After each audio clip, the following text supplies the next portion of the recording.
Hello and welcome to our platform Shiksha with motivation. तो आज जो हम डिस्कस करने जा रहे हैं वो आरबीआई ने रिसेंटली जो आरबीआई की मॉनेटरी पॉलिसी की मीटिंग हुई है उन्होंने सेकंड टाइम दोबारा से स्ट्रेट वे आरबीआई जो रेपो रेट और रिवर्स रेपो रेट में कोई चेंज करने के लिए मना कर दिया है। तो डिस्कस करेंगे डिटेल में, जो भी टर्मोलॉजी से वो भी डिस्क्राइब करेंगे। तो वीडियो को शुरू से एंड तक देखें। चैनल पर नए हैं, चैनल को सब्सक्राइब कर ले, बेल आइकन प्रेस कर लें फॉर फ्यूचर अपडेट। तो as usual, a lot to know, a lot to discuss. Without wasting time, let's start the session. Before going to start in detail, let's look at first new development here. I would say ये बहुत एक news update हुई है, updated data के according. क्या हुआ है कि जो इंडिया है ना, उसने जो इंडिया सेकंड लार्जेस्ट प्रोड्यूसर बन गया है क्रूड स्टील का ग्लोबली। और किसको सरपास किया है? तो जापान को सरपास कर दिया है। हम पहले थर्ड पे थे, हम किस में? प्रोड्यूसर ऑफ क्रूड स्टील में ग्लोबली। और नाउ बिकम आए अवर सेकेंड। और अगर हम कंज्यूमर की बात करें तो कंज्यूमर में हम सेकंड नंबर पे आते हैं लार्जेस्ट। फर्स्ट पे चाइना है प्रोड्यूस में भी और कंजम्पशन में भी, और सेकंड पे इंडिया है कंजम्पशन में भी, प्रोड्यूसर में भी, वो भी क्रूड कंजम्पशन की बात करें। थर्ड पे जापान है। तो ये न्यूज़ डेवलपमेंट हुई है, एग्जाम पॉइंट ऑफ व्यू से बहुत ज़्यादा इंपॉर्टेंट है। एग्जाम पूछ लेते हैं कि इंडिया कौन सा नंबर पाता है। रिसेंटली भी एसएससी ने पूछा है इसको रिपीटेड मोड पे, तो इस वजह से बहुत ज़्यादा इंपॉर्टेंट है ये न्यूज़। तो इसको एग्जाम पॉइंट ऑफ व्यू से याद रखेंगे। Before going to start our session, ये क्वेश्चन है, जिस अब तक आप इसको अटेम्प्ट करें। Which of the following statement is correct और correct regarding the monetary policy committee. 2017 UPSC civil service में एक क्वेश्चन आया था, इंपॉर्टेंट हो जाता है, तब क्वेश्चन को अटेम्प्ट करें। इसका जो सही करेक्ट आंसर है मैं आपको वीडियो के एंड में प्रोवाइड कराऊंगा। तो जो हम सेशन डिस्कस करने जा रहे हैं उसके ये है कि जो मॉनेटरी पॉलिसी कमेटी हुई थी, की मीटिंग हुई है सेकेंड टाइम।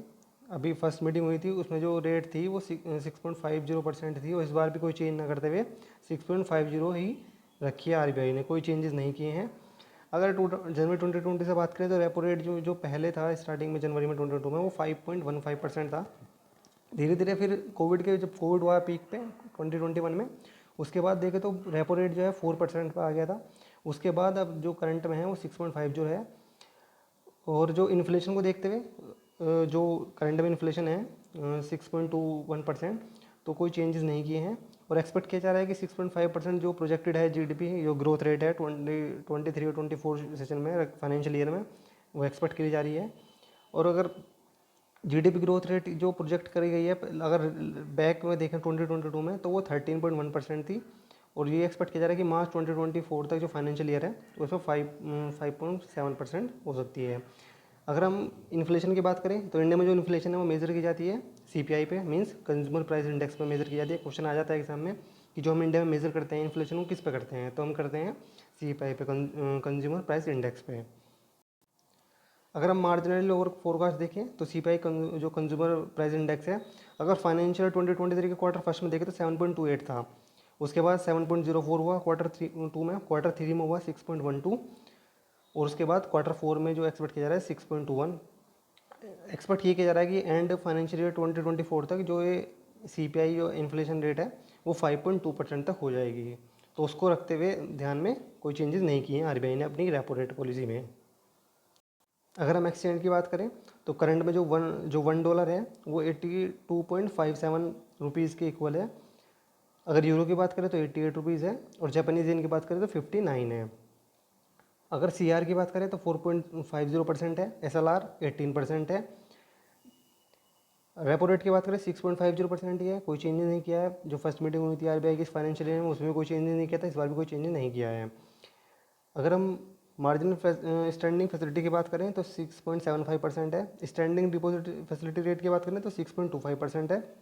बैंक रेट जो है वो 6.75% है। और रिवर्स रेपो रेट जो है 3.35% है। रेपो रेट वो होती है जिसपे बैंक जो आरबीआई है वो बैंक को पैसे देता है, वो देता है रेपो रेट पे। तो जब कोविड का टाइम था वहाँ पे, जब जीडीपी और इकोनॉमी डंप हो गई थी, तो उस टाइम पे देखा था कि जो रेपो रेट थी वो 5.2% हो गई थी। उसके बाद 4% भी किया कोविड के पीक में, जिससे इकोनॉमी को बूस्ट मिले। तो अब इन्फ्लेशन को देखते हुए जब इन्फ्लेशन इंक्रीज होती है, इट मीन्स कि मार्केट में पैसा ज़्यादा होता है, तो पैसों को सोक करने के लिए आरबीआई रेपो रेट इंक्रीज कर देता है। रिवर्स रेपो रेट क्या होती है? रिवर्स रेपो रेट होती है जब बैंक अपना जो पैसे हैं वो आरबीआई के पास डिपॉजिट करता है, तो जो उस पर इंटरेस्ट देता है आरबीआई बैंकों को, वो होता है रिवर्स रेपो रेट, जो करंट में 3.35% है। अगर एमसीपी की बात करें मॉनेटरी पॉलिसी कमेटी की, तो इसको डिटेल में डिस्कस करेंगे आगे वीडियो में। तो जैसे आपको पता होगा रिसेंटली आरबीआई ने तो जो 2000 के नोट थे उनको सर्कुलेशन के लिए मना किया था, तो ये आरबीआई ने डाटा निकाला कि जो 2000 के नोट थे वो 50% तक बैंक में वापस आ गए हैं, 50% ही अभी सर्कुलेशन में है। उम्मीद है सितंबर जो डेट है लास्ट सितंबर 30 उस तक जितने भी नोट हैं वो वापस आ जाएंगे। तो ये डाटा भी रिलीज़ किया है आरबीआई ने, याद रखें। अब मॉनेटरी पॉलिसी होती क्या है, तो मॉनेटरी पॉलिसी वो होती है जो कि सेंट्रल बैंक बनाता है किस चीज़ को, जो मॉनेटरी इंस्ट्रूमेंट होते हैं उसको कंट्रोल करने के लिए, ग्रोथ को कंट्रोल करने के लिए, इन्फ्लेशन को कंट्रोल करने के लिए, प्लस अनएम्प्लॉयमेंट को कंट्रोल करने के लिए। इसको स्पेसिफिक गोल होते हैं जो उसको अचीव करना होता है पर्टिकुलरली एक टाइम पीरियड में। तो उसकी मीटिंग होती है, जैसे आपको पता है 3 मंथ में एक बार मीटिंग होती है, तो ईयर में 4 बार, मतलब एक ईयर में 4 बार मीटिंग होती है एमपीसी की, मॉनेटरी पॉलिसी की। और जिसको हेड करते हैं वो आरबीआई के गवर्नर करते हैं। 6 टोटल मेंबर होते हैं इसमें, 3 गवर्नमेंट के होते हैं, सेंट्रल गवर्नमेंट के, और 3 होते हैं आरबीआई के। अब इसके ऑब्जेक्ट क्या होते हैं, तो ऑब्जेक्ट होते हैं maintain the price stability while keeping in mind the object of growth, growth को रखते हुए कि इकोनॉमिक ग्रोथ भी हो जाए हमारी और प्राइस स्टेबिलिटी भी रहे। ऐसा नहीं कि इन्फ्लेशन इतना पीक पे हो जाए जैसे श्रीलंका फॉर एग्जांपल और पाकिस्तान में है, तो उसको मेंटेन करने के लिए इसकी मीटिंग होती है एवरी 3 मंथ्स के बाद। अब ये हो जो रेगुलेट होता है वो किससे होता है, तो जो अमेंडमेंट हुआ था आरबीआई एक्ट जो थी हमारी, जो जिससे जो सेंट्रल बैंक है हमारा आरबीआई जो रेगुलेट होता है, जो जिस तरह से काम करता है, तो वो काम करता है आरबीआई एक्ट 1934। तो 2016 में उसमें अमेंडमेंट किया गया था। उस अमेंडमेंट में एमपीसी को इंक्लूड किया गया था और उसमें डिसाइड किया गया था जो इन्फ्लेशन है, गुड इन्फ्लेशन जिसे कहते हैं हम, एक हेल्थी इन्फ्लेशन जिसे कहते हैं, वो डिसाइड करी थी 4% +2 -2। 4% +2 माइनस होता है कि 4 में 2 ऐड करा तो 6% तक हो जाए मैक्सिमम, और मिनिमम से मिनिमम 2% तक इन्फ्लेशन रह जाए। इससे ऊपर नहीं होनी चाहिए, इससे ज़्यादा नहीं होना चाहिए। लेकिन रिसेंटली क्या हुआ था, जो ये 7.21% तक पहुँच गया था इन्फ्लेशन, तो उसको देखते हुए आरबीआई ने फिर अपनी रेपो रेट को इंक्रीज़ किया और धीरे धीरे करंट में जो इन्फ्लेशन है वो 5.21% है। उसको देखते हुए आरबीआई ने अपनी जो रेपो रेट है वो चेंज नहीं की है, जिससे इन्फ्लेशन और कंट्रोल में आ जाए।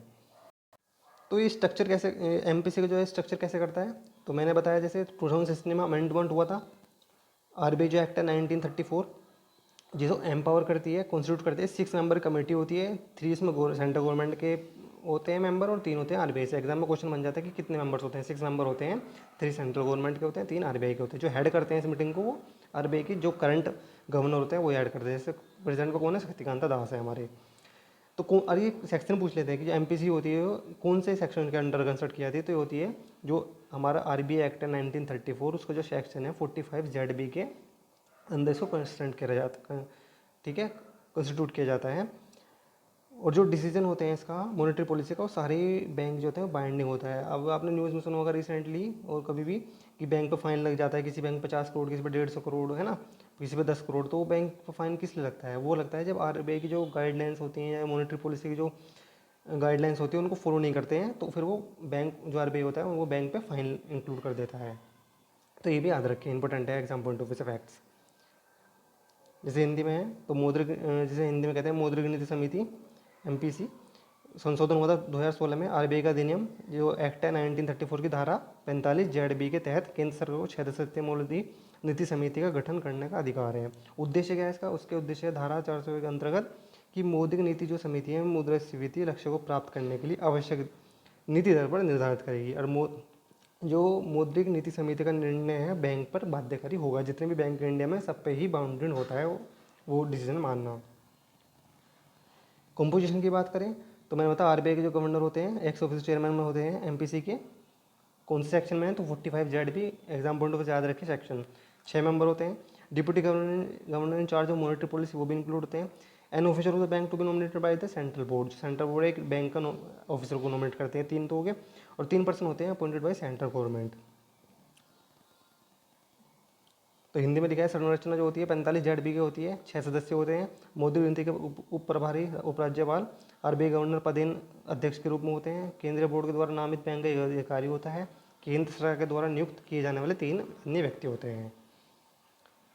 ऑब्जेक्ट क्या होते हैं, तो ऑब्जेक्ट में होता है इन्फ्लेशन को कंट्रोल करना, अनएम्प्लॉयमेंट को कंट्रोल करना और currency exchange rate. Currency exchange rate में इसमें अगर सपोज करो मार्केट में रुपीज़ की जो सर्कुलेशन वो ज़्यादा हो गया, तो इट मीन्स कि रुपीज़ की जो एक्सचेंज रेट है इन टर्म्स ऑफ डॉलर वो डिक्रीज़ हो जाएगी, है ना। तो आरबीआई क्या करता है, देखता है जब जो मार्केट में जो रुपीज़ है वो ज़्यादा है तो आरबीआई उसको सोक करता है। सोक कैसे करता है, जो इंटरेस्ट रेट है उनके लोन्स की रेट वो बढ़ा देता है। और जब उसको लगता है कि अब ग्रोथ करनी है, इन्फ्लेशन ठीक है, तो फिर क्या करता है आरबीआई, जो इंटरेस्ट जो लोन्स की रेट है वो कम कर देता है। फिर जब मार्केट में पैसा आता है वापस इंजेक्ट किया जाता है तो इकोनॉमी बूस्ट होती है। तो ये होता है सारा सर्कुलेशन जो इकोनॉमी, इसमें ऑब्जेक्ट होता है मॉनेटरी पॉलिसी का। तो मैंने बताया रेगुलेट सप्लाई ऑफ मनी, जो मनी की सप्लाई को रेगुलेट्स करना। दूसरा है maintain the rate of inflation, inflation का रेट भी मेंटेन करना होता है। जैसे हेल्दी मनी क्या बताया था, 4% +2 - 2, अगर उससे ज़्यादा हो जाए तो या उससे कम हो जाए। मिनिमम 2% से कम नहीं होना चाहिए और मैक्सिमम 6% नहीं होना चाहिए। लेकिन रिसेंटली भी 7.2% हो गया था, जो कि 1.5 ईयर से मेंटेन रहा था। तो उसको कम करने के लिए आरबीआई ने अपनी रेपो रेट को इंक्रीज़ किया था। Minimise the rate of unemployment को जो रेट है उसको मिनिमाइज करना एक ऑब्जेक्ट होता है मॉनेटरी पॉलिसी का। Maintain the exchange rate of currency, currency का एक्सचेंज रेट भी, इट मीन्स कि ज़्यादा अमाउंट में जो रुपीज़ मार्केट में करेंसी ना हो, जिससे एक्सचेंज रेट पे, जिससे जो वैल्यू है वो डिफ्लेशन ना आए रुपीज़ में, तो वो भी मेंटेन करना होता है।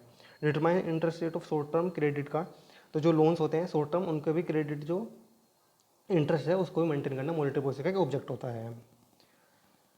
तो कैसे, अगर सप्लाई ज़्यादा हो जाती है तो फिर इंटरेस्ट, जब सप्लाई ज़्यादा हो जाएगी, सपोज इन्फ्लेशन बढ़ी है तो इट मीन्स मनी सप्लाई ज़्यादा हुई है। अब मनी सप्लाई कंट्रोल करने के लिए क्या करना है, इंटरेस्ट रेट इंक्रीज़ करेंगे। जब इंटरेस्ट रेट इंक्रीज़ करेंगे तो ऑटोमेटिकली इन्फ्लेशन कम होगी। जब इन्फ्लेशन कम होगी तो फिर मनी सप्लाई को इंजेक्ट कर देंगे, जब क्योंकि इन्फ्लेशन कम हो गई, अब मार्केट में पैसा इंजेक्ट करना पड़ेगा फिर ग्रोथ के लिए। तो फिर तो एक सर्कल होता है जो रिपीटेडली ऐसे ही सर्कुलेट करता रहता है।